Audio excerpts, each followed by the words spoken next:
جگە لە هاوکاریەکانی هاوپەیمانان لە شەڕی دژ بە داعشدا بۆ هێزەکانی پێشمەرگە لە ئێستادا لیژنەی ڕاوێژکارانی فرێنەتەوە لە وەزارەتی پێشمەرگە سەرقاڵی داڕشتنەوەی هەیکەلی وەزارەتەکەن بۆ ئەوەی هێزی پێشمەرگەی کوردستان لەژێر چەتری وەزارەتی پێشمەرگەدا کۆبکەنەوە بیکەنە سوپایەکی یەکگرتوو. دلێر ماوەتی ئەندامی لیژنەی پێشمەرگە لە پەرلەمانی کوردستان دەڵێت هاوپەیمانان لە 35 خاڵدا وەزارەتی پێشمەرگە دادەڕێژنەوە.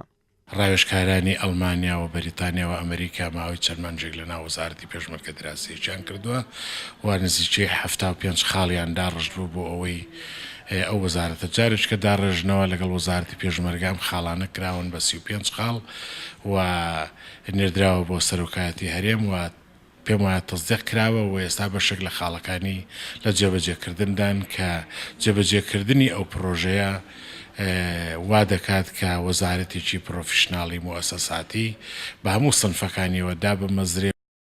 یەکێک لە خاڵە گرنگەکانی پرۆژەکەی هاوپەیمانان داڕشتنی استراتیژی ئەمنیە بۆ هێزی پێشمەرگەی کوردستان بۆ ئەوەی ئەرکی هەریەکە لە وەزارەتەکانی پێشمەرگە و ناوخۆ و ئەنجومەنی ئاسایش دیاری بکرێت. هەروەها دامەزاندنی هێزێکی ئاسمانیە بۆ ئەوەی لە کاتی شەڕدا بریندارەکان و هاوکارێکە بگوازنەوە.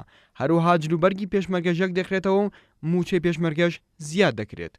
خاڵ یەکەمی ئەوەیە داڕشتنی ئەمنی استراتیژی ئەمنی بۆ هەرێمی کوردستانە بۆ ئەوەی دەستنیشانی کە نەم وەزارەتی پێشمەرگە ئیشی چییە، وەزارەتی ناوخۆ ئیشی چییە، ئەنجومەنی ئاسایش ئیشی چییە و قودرەتی وەزارەتی پێشمەرگە چەندە و قودرەتی دوژمنکارانیش چەندە.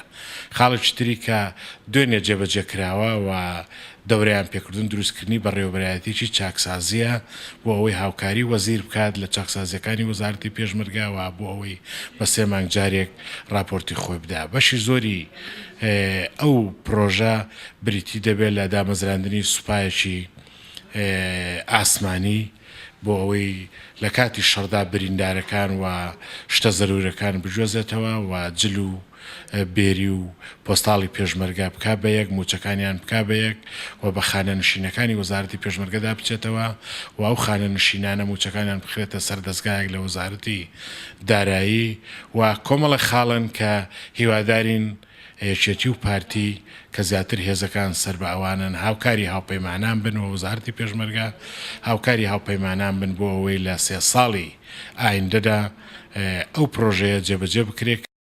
کورسات نیوز زانیوێتی مەرجی هەریەکە لە ئەمریکا و ئەڵمانیا و بەریتانیا لە جێبەجێکردنی پرۆژەکە و دابینکردنی بووجەبۆی پابەندبوونی وەزارەتی پێشمەرگە و هێزەکانی 78 پێشمەرگەیە و هۆشاریشیان داوە لە ماوەی ئەو 3 ساڵەدا هەر پابەند نەبوونێک کشانەوەی هاوپەیمانانی لێ دەکەوێتەوە لەو پرۆژەیە. ئارام عەبدوڵڵا، کورسات نیوز، سلێمانی.